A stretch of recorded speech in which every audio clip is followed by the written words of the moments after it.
If you've ever applied makeup in the last 20 years, you've probably used a beauty blender.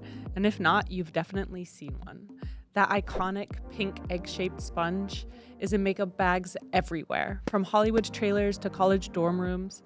But the story of how it came to exist, it came from a single mom, Rianne Silva, who was a makeup artist on set and was desperately trying to keep actors camera ready on the first high-definition TV shows. We're sitting down with Rianne to hear her story, how a Latina makeup artist who faced discrimination and rejection became one of Hollywood's most in-demand artists, how she invented an entirely new product category that everyone said would fail, and how she built a product that sells 17 units every minute. She did it whilst raising kids as a single mom, losing her car, and learning business the hardest way possible, by doing it. This is the honest story of what it actually takes to create something from nothing, whilst holding on to 100% of your company. That is totally unheard of. Let's dive in.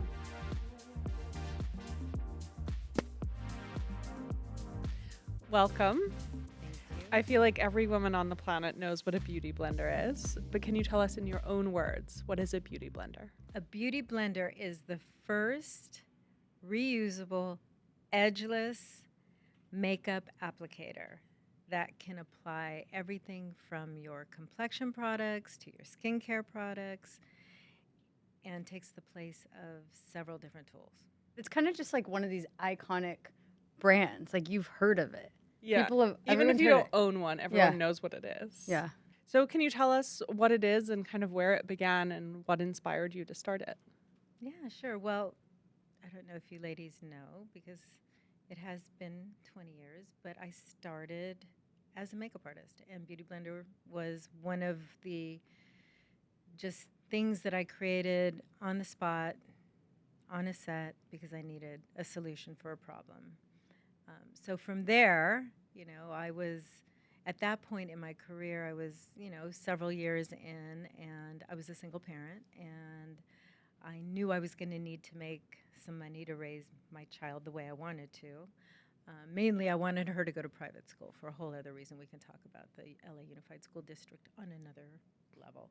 Beauty Blender was made because I needed a tool because I had a problem. And, it's just kind of me dreaming about, okay, so now I know makeup artists will appreciate this. How can I make a consumer appreciate it? And, just started from there and started thinking, and I was very scrappy, ladies. I was very scrappy. So I read that you were a makeup artist on set to some like pretty big shows, pretty big people. Yeah, my career was amazing. I had, when you talk about timing and people in business and timing, I will say that God plopped me down into the makeup business at a really, really interesting time in our evolution as a culture. I was there for music video. I was there for sitcoms and TV. I was there for fashion and all of the editorial Vogue and all those things. Like, I was really, really a very, very blessed and lucky makeup artist that I met people that brought me in and out of all these genres. I started in music video, went to editorial, did commercial work, catalog work, did TV. I had a musical artist that ended up getting a TV show, which was unheard of. This is why I'm saying timing. Like before, careers were very separate.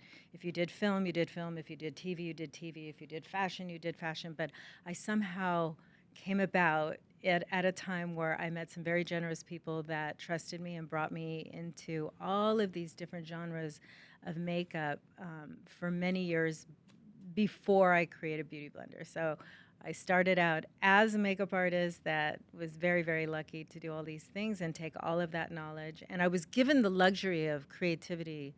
And really, that's what I think really, gave me permission to be creative and try to create a tool. Like, how dare I? And how, did you, so you had the idea, the classic, problem solution.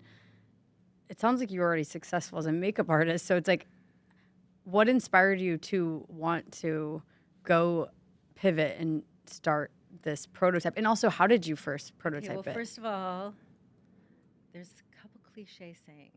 Ignorance is bliss.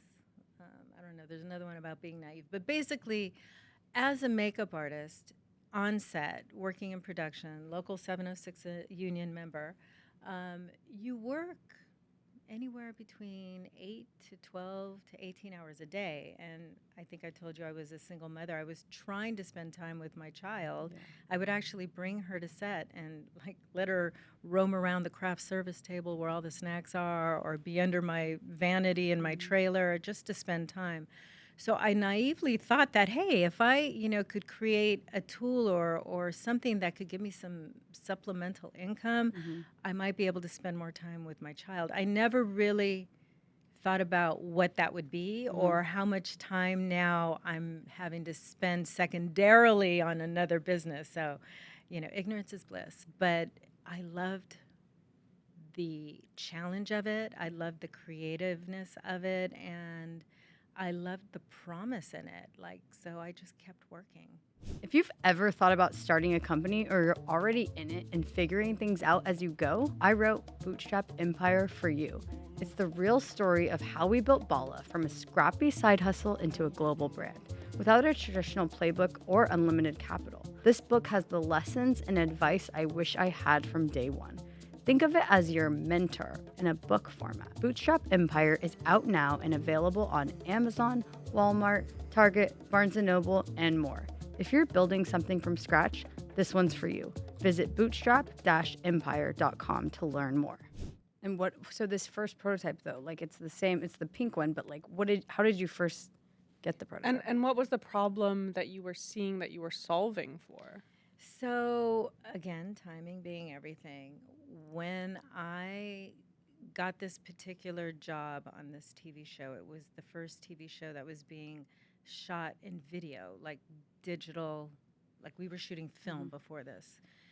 It's kind of technical, ladies, but the result is very different in the way makeup looks. So when I got this TV show, I needed to find a way to make these women, it was the show Girlfriends. I don't know, I've talked about it a couple times. So I've heard you talk about it. Yeah, so Girlfriends was 4 beautiful black girls, young, and we didn't want them to look older. We wanted them to look very much how they were cast. They were beautiful.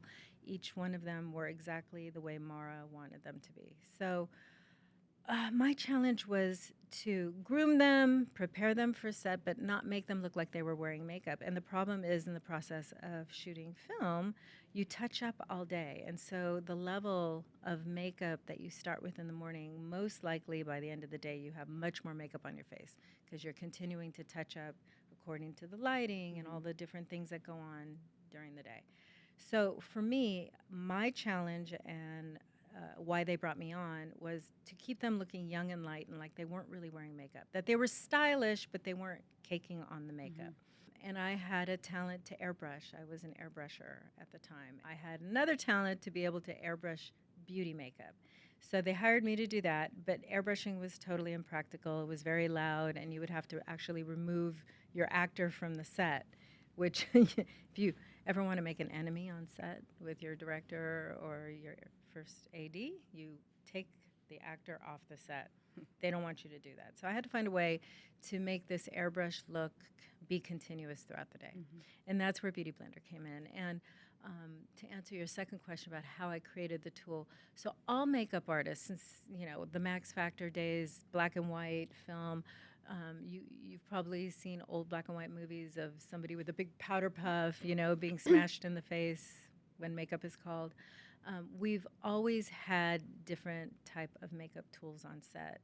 Puffs and sponges were always there. What I did was shape it differently and use the material differently to mimic a different finish. So it came with a lot of experimenting. And in my union, I think I mentioned I'm a member of Local 706. We do ongoing education, and we learn from each other. So there were other makeup artists that, when I talk about generosity, sharing their secrets and how they achieve certain looks. And this one makeup artist that this particular day was explaining what she did to Demi Moore on this movie called G.I. Jane. I don't know if you remember that movie, but it was a long time ago. But it just lit a light bulb in my head about what I needed to do to achieve what was being required of me in this new medium of production. And it was cutting the sponge, wetting the sponge, playing with different sizes, using it with different products. Beautyblender, it's a really amazing product because you can use it to actually apply skincare, all your prep, all your makeup in the morning. You can use it to shape the face. You can use it to put blush on all your complexion products. And then you can use it as a touch-up tool all day, too. So it's really a very versatile tool in the way that we shaped it and prepped it. So I didn't know any of this, that I was creating any of this at the time. I just had a sole focus. But as I started to break it down and started to play with the tool, I was like, oh my God, this is amazing. This might be a great secondary business for me that I only thought other makeup artists would get. How did you start selling it to people? And did you just pass them out to your makeup artist friends? Like, how did it then become a business? Yes and yes. So first, my team and I, we would sit on set because the process of filmmaking is a very long process. That's why you work as many hours as you do. But a lot of those hours are spent sitting around while the actors are working. So we would cut sponges with cuticle scissors for the next day because we were bored. Yeah. That was my first my first production team. We would just sit on set and cut them. Yeah, I never thought that it would be a consumer product. So as soon as my friends started seeing what I was doing and they started wanting them and I would give them to them, and I thought, well, when this show goes on hiatus, I need to figure out how to manufacture these, because at the very minimum, I know other makeup artists are going to understand why the tool actually is so helpful, because everything was going from film, like everything else in business, budgets and budgets and budgets. We have to always be trying to figure out how to make our budgets smaller, how to do more with less. And video was a much cheaper filmmaking way to shoot video than it was for film. So we knew that even though our show was the first show, that everything was going to turn to digital, which is weird because now, everything is digital now. But at the time, it wasn't. So just kind of, looking forward into the future, I really thought it would just be for makeup artists. I didn't know it would cross over. Obviously, you're a makeup artist at that point, and we were just talking about this, but like, it wasn't really a space where like you looked at ChatGPT or you went on Google, like there's so many, or you had to go and get an MBA. Like, you didn't just have a great idea and then build a huge business. What steps did you take to follow through on that? Like, what was your plan? It was like, I just think I'll sell a few of these to other makeup artists. Like, what kind of facilitated you into the next step? I think I saw the future. I knew that filming was changing. Everything was being digitized, and that made the film, everything look different. So I knew I had a real opportunity if I could figure out how to scale the process of making these tools. If I could make them quicker, I could sell them to makeup artists. And that was my first step. And the way I was going to do that was to sell these sponges to my retailers that I bought product from. So makeup artists and hairdressers and generally most creatives in filmmaking don't generally go to the stores that the public goes to. We go to other retailers that really specialize in providing products for us. And that's for hair and makeup. There are certain stores right here, kind of in the area where we're sitting right now. Those particular retailers, pro retailers, knew me. So they were my first customers. And so my first wave of consumers were other makeup artists. And because the product worked so well, I didn't have to do much because they just kept wanting more and more and more and more. And the more that they used Beautyblender, the more they were actually marketing my product out to their clients, who were either movie stars or actors, or sometimes movie stars and actors bring their friends to the trailer, and sometimes they'll, we would always let them take their tool home with them and their Beautyblender, and then, inevitably their friend would be like, what's that? And they'd be like, oh, this is what we saw. So then they would go to the store, and it just kind of grew. It was a very different time than it is right now for the way people start businesses, for sure. I know we were talking about it earlier. True word of mouth. So like, Mm-hmm. when did you feel like it was time to actually like quit your successful job as a makeup artist? And like, what kind of key indicators, like what was happening where you're like, this is going to be a huge business? I still work from time to time, believe it or not. Yeah, I like that. Because I do love doing makeup, and I like getting my hands into it, and it's very inspiring, you know, as a You creative. probably think of new ideas that You way do, too. you do. Yeah. I don't work a lot with celebrities anymore, but I do still do makeup because of that very reason, you know, trying to just really stay in the process. But I didn't stop doing makeup for probably 8-9 years. Wow. And that means taking a movie or taking a job or, you know, being a personal to one of my clients. Wow. About 8 or 9 years into it. I know I would show up on set and my friend would be like, "What are you doing here? Why are you here? Go home. You don't need to be here." But I'm like, "Yes, I do. You don't know anything about my business." Yeah. It's expensive to be me, in the words of Erica Jane. Yeah. And most of the time, like, that path isn't linear, right? Like, you might suddenly have a celebrity handing it to all of their friends, but it doesn't immediately mean a ton of sales. Like, what was those first 8 years like before you felt the confidence to fully quit? Like, did you just feel it was going from one good step to the next? Yeah, that's true. You know, I would say a big landmark at that time was opening at Sephora. You know, when Sephora finally became one of my retail partners.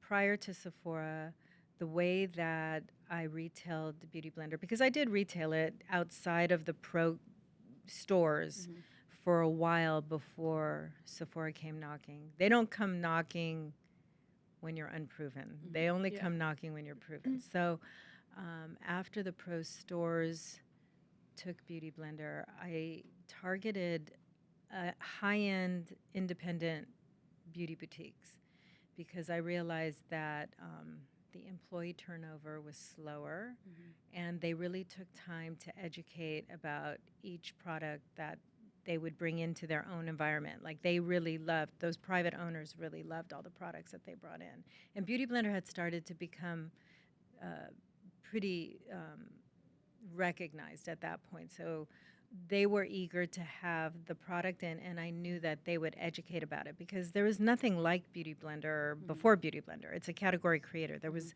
although there were sponges, there were never sponges that were edgeless, that you used damp, that were specifically used for complexion. Before, cosmetic companies might supply you with a sponge in a compact or a sponge with a product, but they would never teach you about it. There was no education around it. It was almost like a tool of convenience. You never knew what to do with this thing. Like, you would use it and you'd be like, I think it's supposed to help me put my makeup on.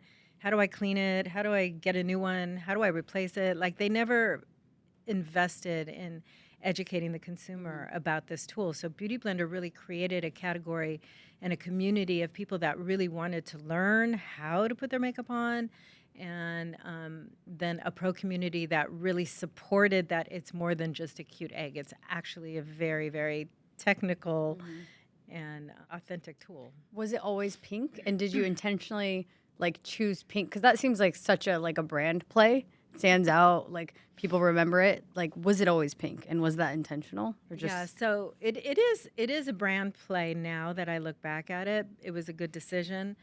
You know, I don't know what to say about myself other than sometimes when people can't tell me I can't do something, it makes me want to do it more.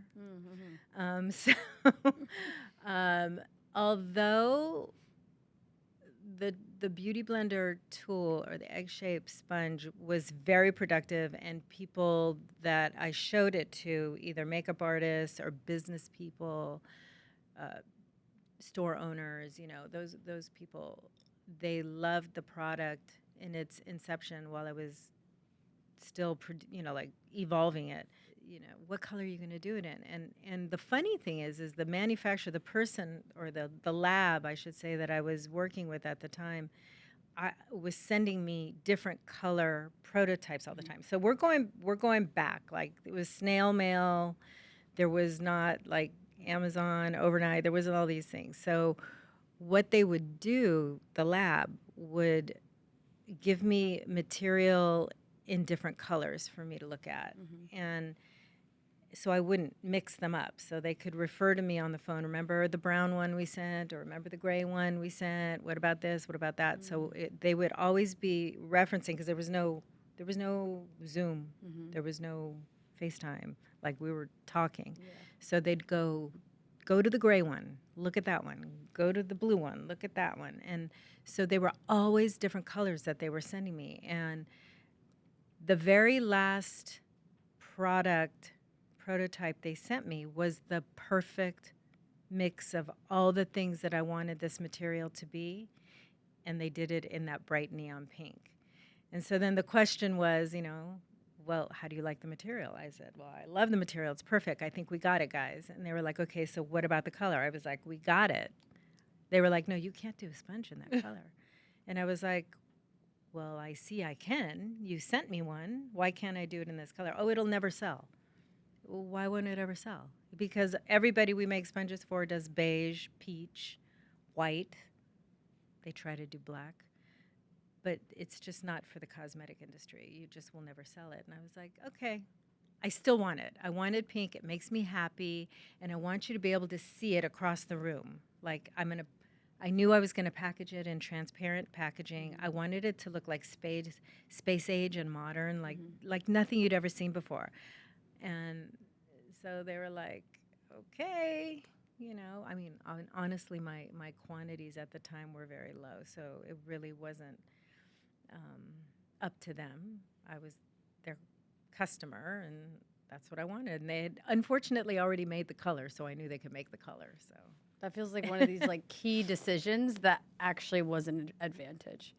It totally was, because it worked out exactly how I wanted it to work out. I packaged it in a very clear canister, and I knew when you sat it on a shelf, it would look like it's floating in the air, because I had it, floating in the canister, and people were going to look at it and pick it up and go like, what is this thing?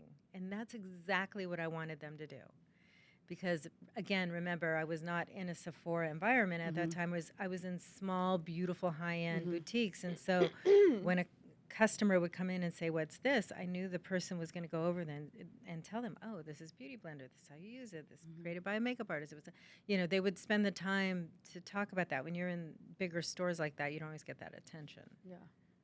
It's genius. You said by the time Sephora came knocking, you were already doing pretty well. Yeah. Is that when this kind of knockoff thing started? I know that I read somewhere that you've been copied like 88,000 times. I mean, I don't even know. I can't waste my time looking at that number. I might just, I don't know. I can't. Well, how do you handle it? I look at it as a compliment. Yeah. Listen, if I didn't do something right, I must have done something very right to be knocked off that much. So the thing about Sephora that was interesting is that they knew about me and they knew about Beautyblender prior to bringing me in store. And they had actually, they have a private label within Sephora. And so they had started to manufacture a knockoff on their own. But the interesting thing about it is that when a person would come in and ask for a Beautyblender, they would show them their knockoff, and then the person would buy it and be like, this thing is horrible, and then realize that it wasn't a Beautyblender, go get the pink one and be like, oh my God, there's so much difference. So a lot of times, when you think about competition and you think about knockoffs and dupes and how when you create a product and you're birthing it and it's your baby, you're very sensitive to it. But it's like when your baby grows up too, you got to like let it go drive the car by itself for the first time.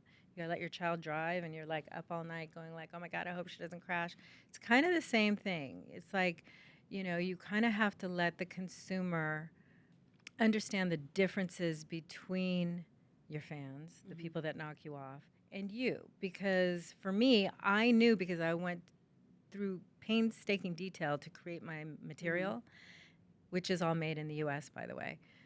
So anytime you see a sponge not made in the U.S., for the most part, it's not us. So by the time I got to Sephora, they realized that they needed to bring in the original because they weren't able to really redirect the consumer to their product successfully. And they saw that Beautyblender was really growing because we were growing outside of Sephora. I mean, I feel like you two are the professionals on this. Like, if you were to start again, and I don't know if you knew this was going to be a problem before you started, like, how would you protect yourselves? And can you? I mean, I want to know your answer definitely to this. I think I would have, there's no such thing as a global patent, you know? And so looking, you know, the best thing to do is get a patent in the US for sure, but try to get a patent where you might see the most infringers from. So get a Chinese patent. So, you know, now when we launch a product and we know it's going to be a hit, we go ahead and get a patent like in Australia, US, and China. So that way you can eventually try to get them when they're coming out of, for example, like a lot of fitness equipment is made in China. So having a Chinese patent allows you to protect it there as much as you can. But it's really a game of whack-a-mole, and it's so hard. We've sued tons of people. Have you successfully? And give us your tips. Yeah, I mean, I feel like we have very parallel experiences in that way. I mean, listen, patents are great to have, and the different protocols, you can get different regions in combination and protect yourself in areas that you think you're going to make the biggest difference. But the truth of the matter is it's all expensive. We talked about this earlier. It's like one thing, you know, a person thinks because they've gotten a patent that, you know, they're protected and their troubles are gone. Their troubles are over. And you know, I mean, in some ways it's true, but I would say more realistically, the patent gives you the ability to get in the fight, you know, but then you still have to get in the fight. And then you still have to like be at the fight, which means you're, you know, you have your, if you want to use a fight analogy, you got your ring man, your trainers, you got to get to the fight, you got to fly, they got a hotel. Like, you know, it's expensive. It's expensive. So in order to protect your patent is expensive. You know, you put out your cease and desist letters and you hope that does it. And then they come back and then they want to challenge your patent and they want to do all these things, you know. So it is worthwhile, but you also have to be very aware and sober that it's not the end of it. You have to then pay your attorneys to be engaging in this back and forth. Yeah, and also I agree with you. I think, you know, get a patent if you can to protect yourself, but you're not going to want to spend your precious energy like fighting all of these people. It's a bad vibe and it's expensive. Yeah. So it's Yeah, good and to it's have. not your best use. Exactly. Best use all the time. The best use is, or the best thing you can do is just continue to innovate, you know, and then they don't know what ideas you have coming out, you know. What worked out so well for me in the beginning was that I didn't have money to fight anything. So my kind of grassroots marketing with Beautyblender really gave my brand name recognition prior to the big corporate institutions recognizing that I'm doing something over here and they want to knock me off. So I was able to really separate and establish who and what Beautyblender was. And, you know, it was before social media too. So that was a little different.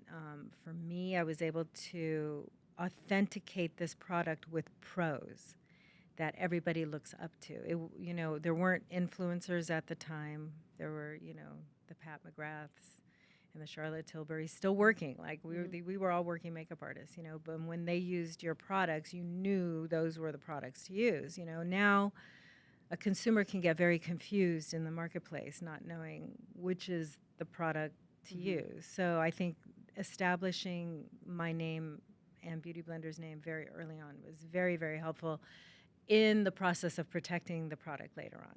Yeah. I mean, that obviously worked because you're not far off from 200 million. Yeah. And I know a lot went into that. Yeah. I think I've never been able to say this on this podcast before, but you also are 100% owner of your business. Yeah.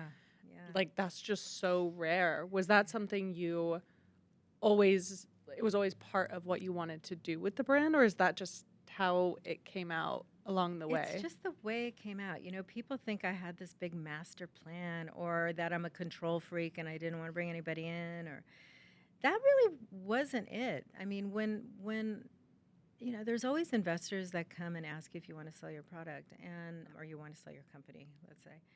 And I don't know. I'm just a very 2 + 2 = 4 kind of person. It was like, I don't really need your money, and I seem to be doing well, so why would we get married? Just seems to complicate things, you know? But that's really why. That was really why. Of course, you know, I've grown up a lot and experienced a lot over the years too. And the business has changed a lot over the years too. And I do realize why people have investors now. And I'm not opposed to it. It just, you know, you have to find the right partner. And I don't know, maybe soon, maybe one day. I don't know. I can't do this forever, ladies. Yeah. So that means you built it profitably from day one. I don't know that it was profitable from day one. I would say it was probably profitable after 8 years because that's when I was able to stop working. Okay. I wasn't going to stop working without it being profitable. Wow. So are you planning? Is it just like a legacy brand, or you're open to selling one day? I mean, it's kind of we're on the way to being a legacy Yeah, brand. I don't you are, know. yeah.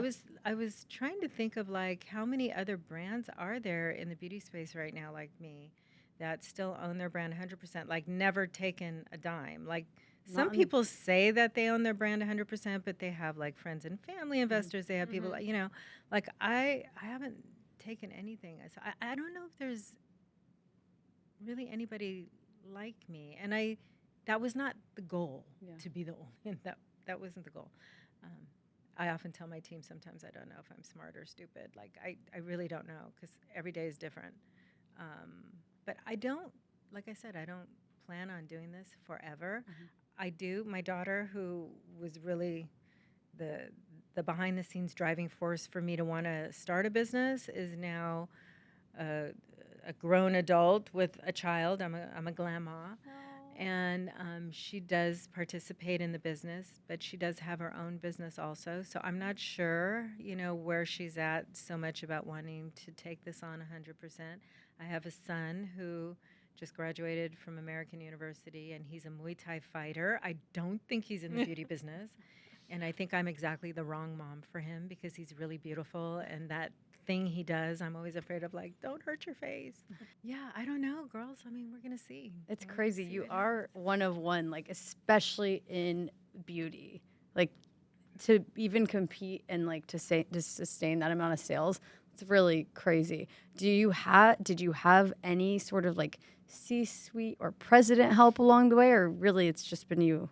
No, of course. There are I feel so blessed and fortunate that along the way I have met so many people that have been generous with information. I have been lucky enough to employ people that have taught me so much. Like I'm not really the kind of leader where I kind of pretend like I know everything and you have to listen to me. I am a very collaborative person, and I really appreciate people's talents and their experience. And so one of the things that I learned early on as a makeup artist, and especially being a department head, is like when I would get a movie or a TV show, I would have to build my team for that particular production. And you would pick certain makeup artists that had certain talents. Then you would pick people because they were just really good community members. They could help keep the team together. You would, hire people with different skill sets. And I think learning that early on in production kind of set the pace for me in the way that I try to hire people. Now, I will say something very unique happened in the last year. I pride myself on hiring great people that have taught me and helped me build the business along the way. But then this little thing called COVID happened, and everybody stopped wearing makeup. And we all thought we were going to die. And like we didn't, businesses pretty much didn't know what to do. I had a president at the time that I had just brought on because my business was changing and I needed a different talent in that space. We didn't know the whole world was going to change. And so this particular president stayed. During that time, many members that I had in my team also decided to make different life choices just based on like your morality. You're asking yourself during COVID, do I love my life? What am I doing? Do I want to do this forever? Do I want to do something else? How can I live my life and still work? This was the common theme that I saw happening to many businesses, not just mine.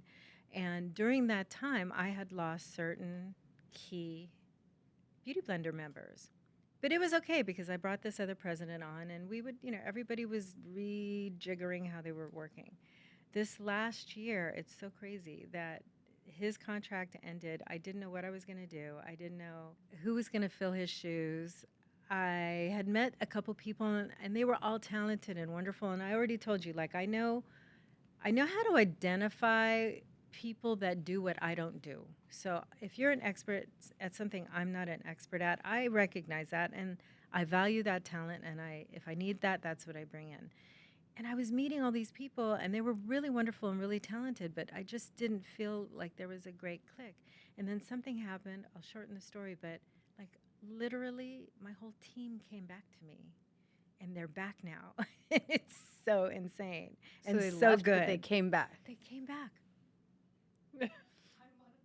Wow. She's one of them. That's yeah, crazy. and there's several others. It's crazy. Meant It's to so be. good. It's so good. Wow. Yeah. That's crazy. Because during COVID, it was like I had to steer the boat differently. It was like it was an unknown territory, and the guy that was with me was great for that time. But what I needed to move forward with was different. Just like what I needed when I brought him on was different, and I didn't know where am I going to get these people. And I was just like one chance meeting with someone just led to a whole crazy open door of things. So when you talk about C-suite and you ask me about it, like I also have a very unusual experience with that as well. And how many people do you have on the team now? Oh, it's changing. To be honest with you girls, I've slimmed down my team quite a bit. It's the modernization, with technology and how AI and how everything is kind of moving. I think I probably have maybe 30 people now. Yeah. Globally. Wow. Not just here, but yeah. You guys are doing a lot of work. It's busy. That's why I look at you and I For a think, like, slim how do team. you guys do these podcasts? I don't have time to do anything. Like, I would love to do something. No, one time day. is always an issue. Yeah. That's why we're here on a holiday, all of us. Do you have kids? Yeah. We both do. You both do? Okay, so you know. So you have two. Okay. Natalie has 3 kids. I have three. You have 3 kids? Natalie has Natalie, 3 you kids. have 3 kids. Oh, wow. Are they all around the same age? Or? 5, 3, and 1, basically. Oh, that's perfect, though, because they can all, like, They play. the 5-year-old wants to be like the mom. The 3-year-old, like, they're helpers. They at all this play. Point. Yeah, they they're all helpers. like. It's yeah. like they have their own little crew going on over there. So funny. It's true. Yeah. As someone who's done this for 20 years, looking back, if you were to give one piece of advice, what would it be? Only one? Only one. What would that one? Or was there a moment where you did something where you thought, okay, if I had done this 5 years ago, it would have really changed the trajectory faster? No, because the trajectory was fast. Yeah. That wouldn't have been it. Like, I was very lucky that, I wasn't depending on Beautyblender for my income. First of all, it was a passion project. I knew it was the future. I knew that everything was in my industry was moving, and especially when social media started. At first it was MySpace, and then it was Facebook, and then I was still working when Facebook had started, and I started realizing, oh, there's personalities now. People are becoming their own kind of like personality that people are watching, not just because I was immersed in celebrity culture, right? So I worked by working with celebrities. So I started seeing that these are kind of like little baby celebrities. Like, these are going to be the celebrities of the future. I think the biggest piece of advice that I would give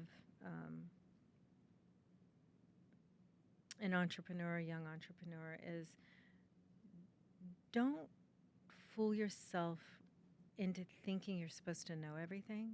Because I think a lot of what I see with the young entrepreneurs, you know, you have so much access to so much information so easily. Like, I depended on people sharing information with me, and whether or not they wanted to share it with me was going to be up to them. There's so much out there that you don't need to ask permission for now, that I think that because business moves so quickly now, I think young entrepreneurs feel like they have to know everything because of all the information. And I feel like there's still so much value in actually organically allowing yourself to just be open to do this and, you know, meet people. And podcasts are so great now because we do talk about all these kind of generous sharing of information. And I just feel like, you know, don't pressure yourself so much into feeling like you need to know everything on day one. You're going to make mistakes. You're going to make a lot of mistakes, and you're going to learn from those mistakes. And those are the real life learnings. I can listen to you, and I can listen to you, and I can listen to a podcast, but I guarantee you it goes in my ear, and I might remember some of it, and it goes out again. The things I remember are the things I experience, the pain I go through, the mistakes I've made. So, you know, don't be afraid of making mistakes and be open to them, because that's how you really learn. What's the biggest mistake you've ever made? Oh my God. What is the biggest mistake I ever made? There was a time in the evolution of Beautyblender where just the machine was humming. Like, we were hitting it. Everything was working out great. So I kind of thought, you know, after 22 years of, you know, hustling as a makeup artist, working really hard, now Beautyblender is, you know, printing money. I'm getting all kinds of awards, and like, people want to buy my business. Like, I'm just hot shit, right? Like, I'm going to take a vacation. And then I just, you know, I started going like, oh my God, this is what it feels like to relax. And there was a moment in time where, because I had such a capable team, that I kind of just checked out a little bit. And I really paid for that time, because what ended up happening was a little bit of the journey I told you through COVID and all of these kind of times where things were in flux. I think the biggest lesson I learned was, like, it's good to take care of yourself. It's good to take time off. It's good to find balance. I think that was the key mistake that I didn't give myself, was balance. I was like all in all the time. And so then when I checked out, I was just like, whoa, I really need a moment to check out. And that is, I've recovered from that, and now I live my life in a very balanced way. And I am a Libra, by the way. We do seek balance. But that for me was a big lesson, because the catch-up was unbelievable. Yeah. You were almost like burnt out and you had to check out. I was totally burnt out. So how long was 100%. this checkout period? I think it wasn't, so it wasn't like, oh, I went on vacation, never came back. Yeah. It was like the sudden relaxation made me realize that I was burnt out. So I had to continue to work through that, but I just kept delegating things out where I should have been more connected. And I would say that was probably a good couple years. Yeah. Yeah, good couple years. I think that's very common. You know, like, you just go so hard, you don't realize how hard you're going, and then you lose a little bit of interest. And your burnout. I never lost your burnout interest. I just felt like things were getting taken care of that were not getting taken care of. Right. And I didn't realize it because I had not stayed connected. Now, I'm not a micromanager, and I don't even think I'm a control freak, but there has to be accountability when you're a founder. You have to have connections and threads to every area of your business. And, you know, the creative part was really easy for me to stay connected to. It was the business part that that's not my strong suit. That's not my comfy chair. Those are the things that I've had to learn through, over the years. Mhm. So, and unfortunately, those are the really important parts of your business, Can you tell us what's next for the company? Like, what are you excited about?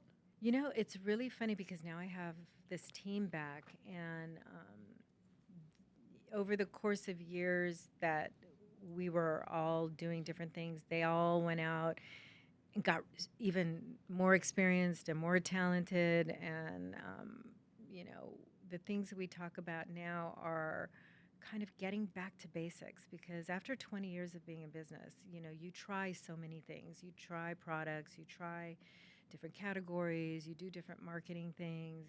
And then, again, not to mention just how quickly, technology has advanced.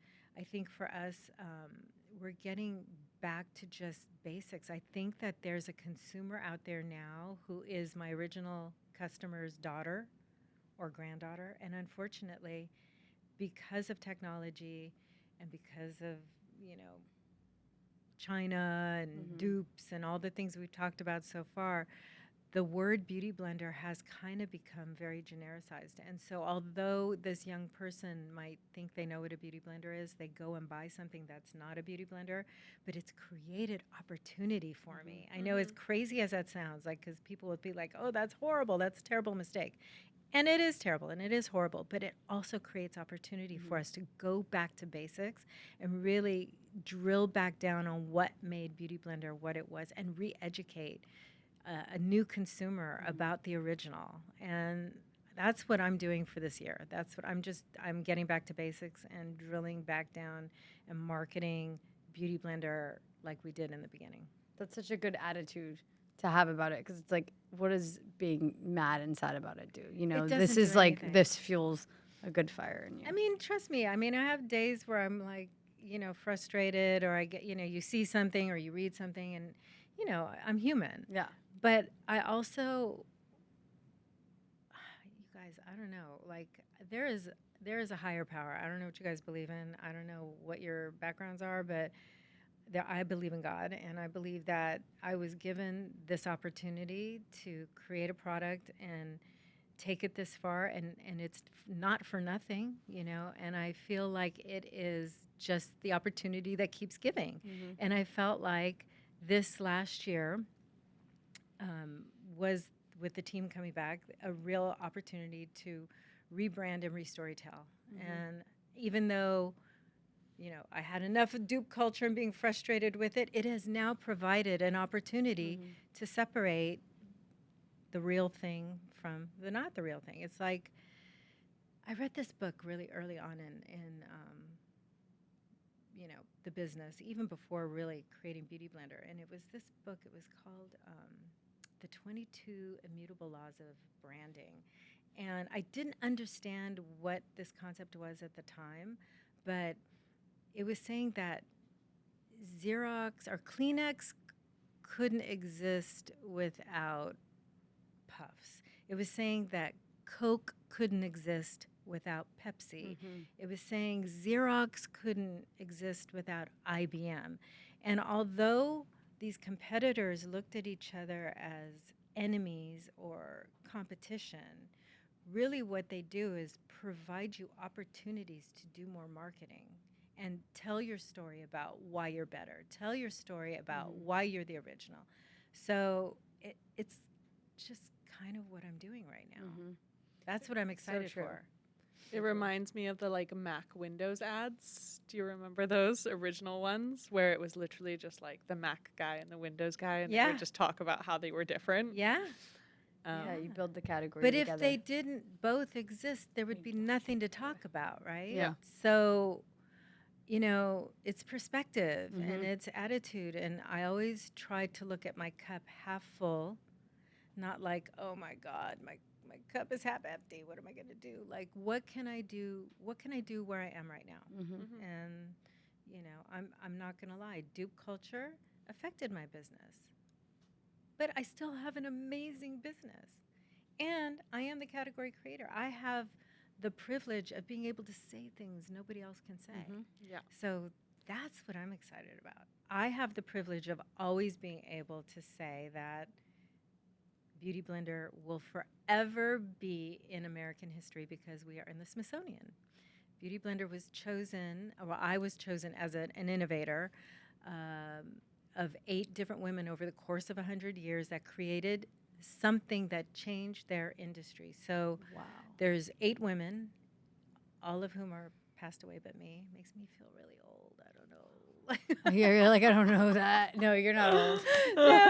No, seriously. But that's crazy. No, I think one of them is still alive. But You're just the youngest innovator. yeah, I What mean, do you but mean? things like that, like nobody can say these things, you Yeah. know. And so, even though I talked about them in the past, now is the time to really be able to storytell around it, and I'm just really excited about that. I love that. Yeah. We're going to wrap with your hot take. Oh, okay. Yeah. My hot take is that there's always an answer. You might feel like you're at a crossroads. You might feel like you're about to collapse. Your business is about to die. There's always a way. There is always a way. That's my hot take. I I agree love with that. Yeah. Every problem has a solution. There's always a way. Mm-hmm. You know, you just have to find it. We're always so impatient, right? You have to be still and quiet and patient, but there's always a way. I like that. Yeah. Thank you so much for Thank sharing your you. story. Thank you. No, thank you. God, I talk Such too an much. inspiring story. I talk too much. No. You are here.